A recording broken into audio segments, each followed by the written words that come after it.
सभी भक्तों को शिव मंगलम। श्रावण के इस शिव पुराण कथासार के पारायण में आपका स्वागत है। आज हम वायव्य संहिता के पूर्व खंड का अध्ययन करेंगे। इस संहिता में कुल 5 अध्याय हैं। पहला अध्याय है नैमिष अरण्य की यज्ञ भूमि में वायुदेव का पधारना। दूसरा, काल महिमा का वर्णन। तीसरा, ब्रह्मा जी द्वारा सृष्टि रचना का उपक्रम। चौथा, ब्रह्मा जी द्वारा भगवान अर्धनारीश्वर की स्तुति। और पांचवा, उपमन्यु पर भगवान शंकर की कृपा। तो चलिए पाठ आरंभ करते हैं। ओम श्री गणेशाय नमः। श्री शिव महापुराण। ओम नमः शंभवाय च मयो भवाय च नमः शंकराय च मयस्कराय च नमः शिवाय च शिवतराय च। वायव्य संहिता पूर्व खंड। किसी समय धर्म क्षेत्र नैमिष अरण्य तीर्थ के प्रयाग क्षेत्र में सत्यव्रत परायण मुनियों ने महायज्ञ का आयोजन किया था। उन महर्षियों के यज्ञ का वृतांत सुनकर महात्मा सूत जी वहां पधारे। मुनियों ने उनका यथोचित स्वागत एवं पूजन किया तथा बोले, हे महाभाग, हम लोगों के कल्याण के लिए ज्ञान से युक्त तथा वेदांत के सार स्वरूप पुराण को हमें सुनाइए। इसके अनंतर सूत जी ने शिवागमोक्त सिद्धांतों से विभूषित पुराण अनुक्रम एवं पुराण की उत्पत्ति का वर्णन करते हुए चारों वेद, उनके 6 अंग, मीमांसा, न्याय, पुराण एवं धर्मशास्त्र, इसके अतिरिक्त आयुर्वेद, धनुर्वेद, गांधर्व वेद तथा अर्थशास्त्र, इस प्रकार 18 विद्याओं का वर्णन किया और कहा कि इन सब के आदिकर्ता साक्षात महेश्वर हैं। भगवान सदाशिव ने समस्त जगत को उत्पन्न करने की इच्छा करते हुए सनातन ब्रह्मदेव को साक्षात पुत्र रूप में उत्पन्न किया। तत्पश्चात उन्होंने अपने मध्यम पुत्र भगवान विष्णु को जगत के पालन के लिए रक्षा शक्ति प्रदान की। ब्रह्मा जी ने प्रजा सृष्टि का विस्तार करते हुए सर्वप्रथम पुराणों का स्मरण किया। इसके पश्चात उनके मुख से वेद उत्पन्न हुए। उसके अनंतर समस्त शास्त्र उत्पन्न हुए। विस्तृत विद्याओं को संक्षिप्त करने के लिए प्रत्येक द्वापर के अंत में प्रभु विष्णु व्यास रूप से इस पृथ्वी पर अवतार लेकर विचरण करते हैं। सूत जी कहते हैं, श्वेत वराह कल्प में ऋषियों में परस्पर विवाद हुआ, यह भ्रम है या नहीं है। इस प्रकार परब्रह्म का निरूपण बहुत कठिन होने के कारण वे सभी मुनिगण सृष्टिकर्ता ब्रह्मा जी के पास पहुंचे और प्रणाम कर कहने लगे, हे भगवान, हम लोग घोर अज्ञान अंधकार से घिरे हुए हैं, अतः परस्पर विवाद करते हुए दुखी हैं। हम लोगों को परम तत्व का ज्ञान अभी तक नहीं हो पाया है।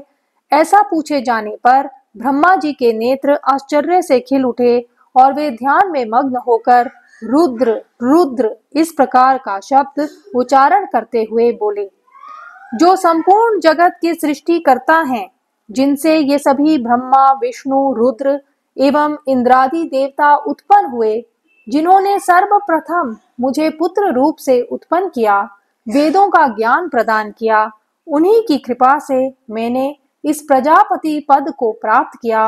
वे एकमात्र भगवान रुद्र हैं, दूसरा कोई नहीं है। समस्त जीव इनके वश में हैं। वे सबके प्रेरक हैं। ये परम भक्ति से ही देखे जा सकते हैं, अन्य उपायों से नहीं। वे भक्ति शिव की कृपा से ही प्राप्त होती है और उनकी कृपा भक्ति से उत्पन्न होती है। जैसे अंकुर से बीज और बीज से अंकुर उत्पन्न होता है। ज्ञान और भक्ति के अनुरूप शिव की कृपा प्राप्त होने पर मुक्ति होती है। इस समय आप लोगों ने जो दिव्य सहस्र वर्ष वाला दीर्घ यज्ञ अनुष्ठान किया है, उस यज्ञ के अंत में मंत्र द्वारा आवाहन करने पर वायुदेव वहां पधारेंगे। वे ही आप लोगों को कल्याण का साधन एवं उपाय बताएंगे। नैमिषारण्य की यज्ञ भूमि में वायुदेव का पधारना। तदंतर ब्रह्मा जी ने कहा, मैंने इस मनोमय चक्र का निर्माण किया है। मैं इस चक्र को छोड़ रहा हूँ। जहाँ इसकी नेमी गिरकर टूट जाए, वही देश तपस्या के लिए शुभ होगा। ऐसा कहकर पितामह ने उस सूर्य तुल्य मनोमय चक्र की ओर देखकर और महादेव जी को प्रणाम कर उसे छोड़ दिया। फेंका गया वह कांतिमय चक्र विमल जल से युक्त सरोवर वाले किसी वन के एक मनोहर शिलापट्ट पर गिर पड़ा। इसी कारण से वह वन मुनि पूजित नैमिषारण्य नाम से विख्यात हुआ। सूत जी कहते हैं, उन ऋषियों ने उस स्थान में यज्ञ अनुष्ठान प्रारंभ किया। कुछ समय बीत जाने पर वह यज्ञ जब समाप्त हो गया, तब ब्रह्मा जी की आज्ञा से वहां स्वयं वायुदेव पधारे। तब सभी ने उठकर वायुदेव को प्रणाम कर उन्हें स्वर्णमय आसन प्रदान किया। तत्पश्चात उनकी भली भांति पूजा की। इसके बाद मुनियों के द्वारा पूछे जाने पर शिव में उनकी भक्ति बढ़ाने के लिए वायुदेव ने सृष्टि की उत्पत्ति एवं शिव का ऐश्वर्य संक्षेप में बताया।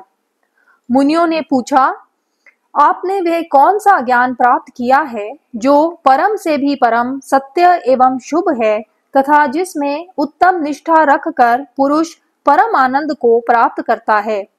वायुदेवता बोले, महर्षियों, मैंने पूर्व काल में पशु, पाश और पशुपति का जो ज्ञान प्राप्त किया था, सुख चाहने वाले पुरुष को उसी में ऊंची निष्ठा रखनी चाहिए। अज्ञान से उत्पन्न होने वाला दुख ज्ञान से ही दूर होता है।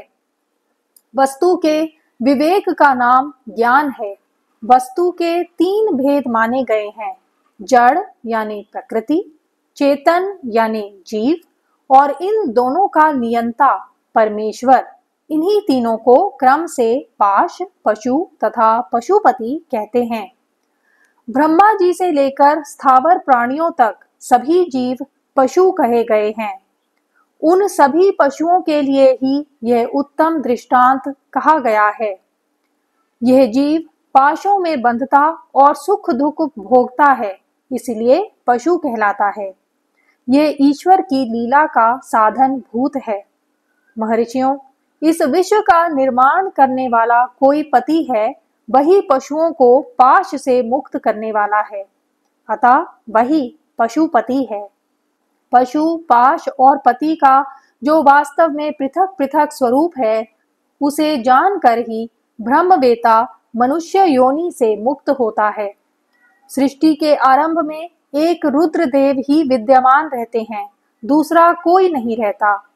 वे ही इस जगत की सृष्टि करके इसकी रक्षा करते हैं और सबका संहार कर डालते हैं। इसके अनंतर वायुदेव ने विद्या, अविद्या, प्रकृति, पुरुष, आत्म तत्व, जीवन तत्व का तात्विक विवेचन प्रस्तुत किया है। संक्षेप में सिद्धांत की बात यह है कि भगवान शिव प्रकृति एवं पुरुष से परे हैं। यही सृष्टि काल में जगत को रचते और संहार काल में पुनः सबको आत्मसात कर लेते हैं। काल महिमा का वर्णन।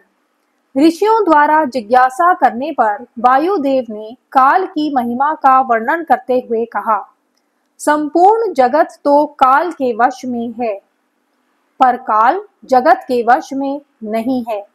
शिव जी का अप्रतिहत तेज काल में सन्निविष्ट है, इसीलिए काल की महान मर्यादा मिटाई नहीं जा सकती। तदंतर वायुदेव ने काल महिमा, प्रलय, ब्रह्मांड की स्थिति, रुद्र उत्पत्ति एवं ब्रह्मा जी द्वारा सृष्टि रचना तथा सर्ग आदि का वर्णन किया। ब्रह्मा जी द्वारा सृष्टि रचना का उपक्रम। वायुदेव ने कहा, ब्रह्मा जी ने पहले 5 मानस पुत्रों को उत्पन्न किया, सनक, सनंदन, सनातन, ऋभु और सनत कुमार। ये सब के सब योगी तथा वीतराग थे। उन्होंने सृष्टि रचना की इच्छा नहीं की। तब ब्रह्मा जी ने पुनः सृष्टि रचना की इच्छा से बड़ी भारी तपस्या की, पर इससे उनका कोई काम न बना। इस कारण क्रोधित होने पर ब्रह्मा जी के दोनों नेत्रों से आंसू की बूंदें गिरने लगीं। इन अश्रु बिंदुओं से भूत प्रेत उत्पन्न हुए। क्रोध मोह के कारण उन्हें मूर्छा आ गई। इसी क्रम में भगवान नील लोहित शिव ब्रह्मा जी के मुख से 11 रूपों में प्रकट हुए। महादेव जी ने उन 11 स्वरूपों से कहा कि तुम लोग आलस्य रहित होकर प्रजा संतान की वृद्धि के लिए प्रयत्न करो। उनके ऐसा कहने पर वे व्याकुल होकर रोने और दौड़ने लगे। रोने के कारण उनका नाम रुद्र हुआ। इसके अनंतर ब्रह्मा ने 8 नामों द्वारा परमेश्वर शिव का स्तवन किया। ब्रह्मा जी के इस प्रकार प्रार्थना करने पर भगवान रुद्रदेव की आज्ञा प्राप्त कर ब्रह्मा ने अन्यान्य प्रजाओं की सृष्टि आरंभ की।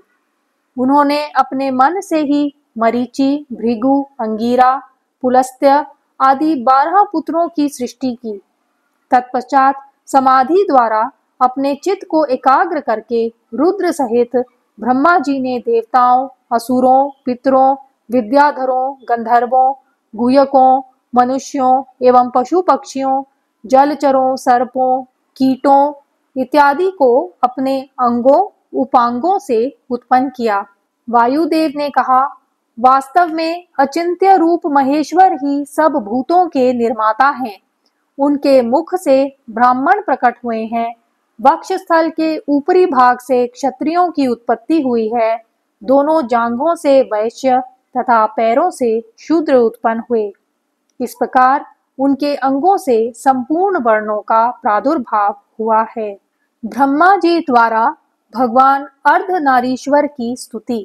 वायुदेव बोले, जब ब्रह्मा जी द्वारा रची गई प्रजाओं का पुनः विस्तार नहीं हुआ, तब ब्रह्मा जी ने मैथुनी सृष्टि के लिए परमेश्वर को प्रसन्न करने की इच्छा से कठोर तप करना प्रारंभ किया।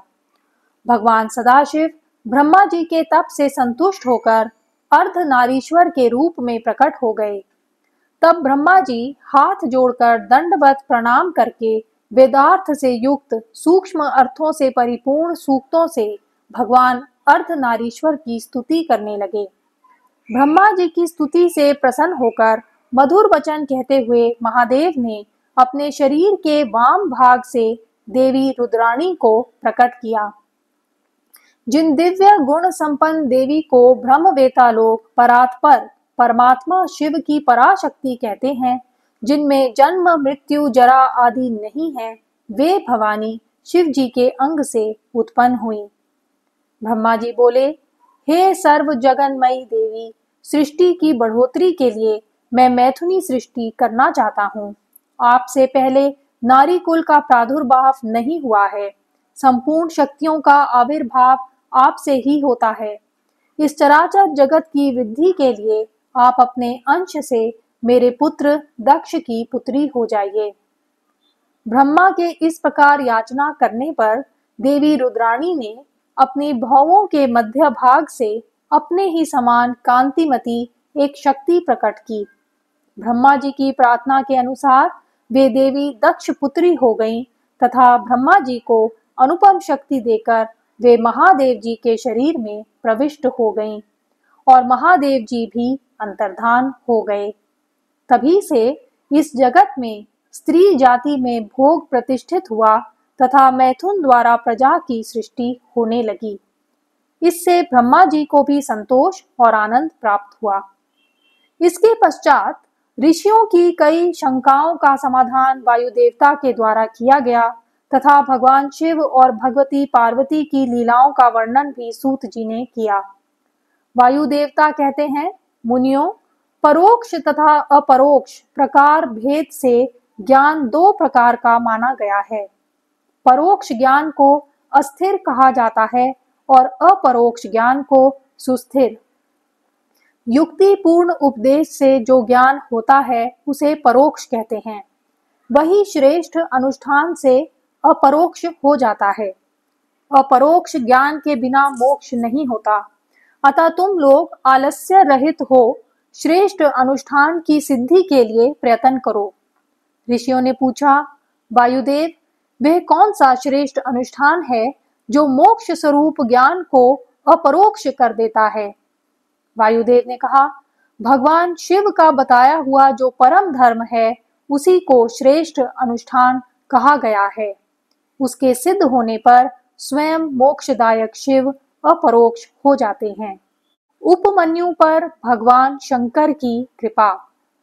धौम्य के बड़े भाई उपमन्यु के द्वारा बाल्य अवस्था में दूध की प्राप्ति के लिए माता की आज्ञा से तपस्या करने पर भगवान शिव ने किस प्रकार उपमन्यु पर कृपा की और उन्हें वर प्रदान किया, इस प्रकार ऋषियों द्वारा जिज्ञासा करने पर वायुदेव ने विस्तार पूर्वक इसका वर्णन करते हुए कहा कि भगवान विष्णु के अनुरोध करने पर शिवजी पहले इंद्र का रूप धारण कर उपमन्यु के पास गए, परंतु उपमन्यु द्वारा इंद्र से कुछ प्राप्त करना स्वीकार नहीं करने पर सदाशिव भगवान शंकर उपमन्यु पर कृपा करते हुए अपने स्वरूप में प्रकट हो गए तथा उपमन्यु को अभीष्ट फल प्रदान कर महेश्वर वहीं अंतर्धान हो गए।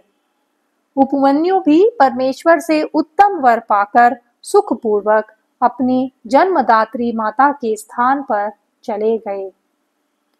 ओम नमो भगवते रुद्राय। ओम नमः शिवाय।